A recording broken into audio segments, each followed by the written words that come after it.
Imagine objecting to news using anonymous sources, but believing the Gospels of Matthew, Luke, Mark, and John with their unknown authors.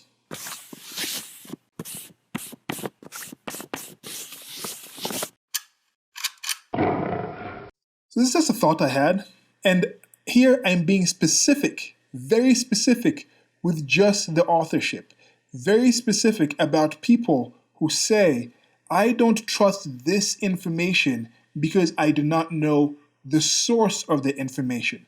This is something I frequently hear from the political right as a criticism for the left-leaning media, things like the New York Times, Washington Post, and all these other people using anonymous sources in order to confirm certain stories and things that they're saying. And it's like, you're looking at these anonymous sources. This isn't journalism.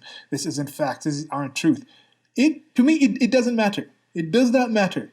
If you told me that you just heard from someone that you're not allowed to actually tell me who told you this, but they said 2 plus 2, the result of 2 plus 2 is more than 3, and I can actually confirm that, I will still believe that. I'd be like, yeah, that sounds accurate. It sounds fair. It sounds believable.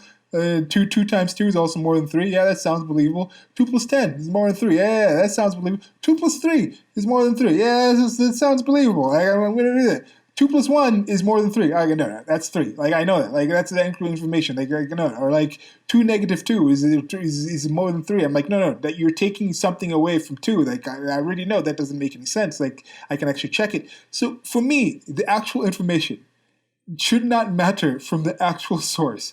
But my gripe with this is a lot of people on the political right who are religious will believe the Bible to be true, when the Gospels, in specific, the Gospels of Matthew, Mark, Luke, and John, I think there's one of them that might have a source that they're unsure, but right now even the King James Version, some actual Bibles will print it and say, we are unsure about who actually said this. So they'll go and say, according to Mark, according to Luke, according to Matthew. So in some of the cases, it's something where they say, whoever was writing this had access to these people, and they were talking about these things. You talk about embellishment in these in the response to this when I posted it on social media. Someone's talking about embellishment, and like, I don't care about the embellishment, but they're saying there's a difference between like the media using it to embellish stories. But I'm like, look, you look at the Gospels. One of the Gospels has an actual zombie uprising situation once Jesus supposedly resurrected. Some others don't. Like the stories you can tell, some of them were written for the Jewish people at that time. Some of them were written for like the Gentiles.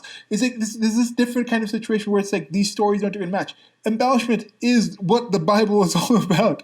They're embellishing the idea of Jesus compared to what they actually had, and they were trying to convince people to actually convert to him.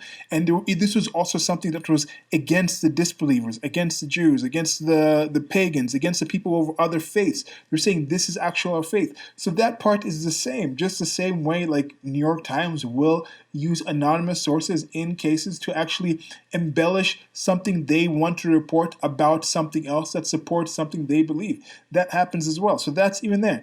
And the reason I'm saying this is just about the anonymous sources, this is just about people saying they have to know the source in order to trust the information. What I'm telling you is you could tell me, you could convince me that you personally wrote Harry Potter and it was not J.K. Rowling who wrote it.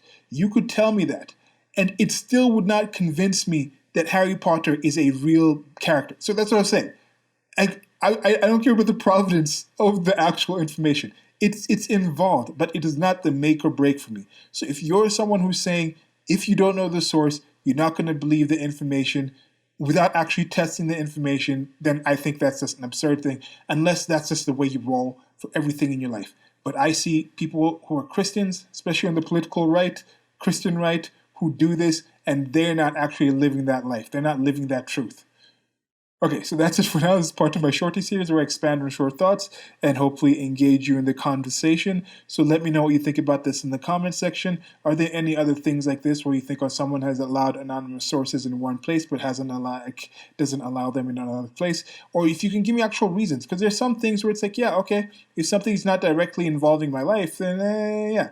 Like, I don't care about the anonymous sources who wrote like the Bhagavad Gita, because Hinduism is not a big thing in my life. It's not something that I deal with on a regular basis. I don't know too many Hindus.